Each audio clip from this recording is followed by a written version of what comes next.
JEE mains session 1 పరీక్ష ఫలితాల్లో ప్రతిభ చాటిన గిరిజన సంక్షేమ బాలుర కళాశాల సిఓఈ హుస్నాబాద్ జిల్లెలగడ్డ విద్యార్థులు హుస్నాబాద్ జిల్లెలగడ్డలోని గిరిజన సంక్షేమ గురుకుల బాలుర పాఠశాల మరియు ప్రతిభ కళాశాల సిఓఈలో ఇంటర్మీడియట్ 2వ సంవత్సరం చదువుతున్న విద్యార్థులు జేఈఈ మెయిన్స్ సెషన్ 1 పరీక్ష ఫలితాల్లో విజయ దుందిబి మోగించారని కళాశాల ప్రిన్సిపల్ బి రాజు తెలిపారు.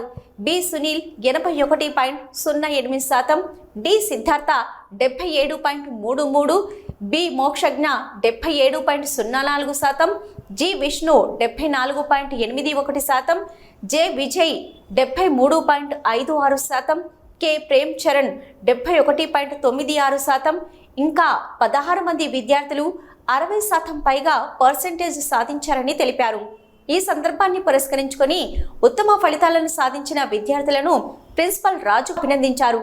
ఈ సందర్భాన్ని పురస్కరించుకొని గిరిజన గురుకుల సంక్షేమ పాఠశాల మరియు ప్రతిభా కళాశాల ప్రిన్సిపల్ మరియు డిసిఓబి రాజు మాట్లాడుతూ ఈ విజయానికి కారణం గురుకుల విద్యా విధానం, గురుకుల కేంద్ర కార్యాలయం అందించిన study material, curriculum, micro level teaching, ఉపాధ్యాయుల అంకిత భావం మరియు విద్యార్థుల కఠోర శ్రమని తెలియజేశారు.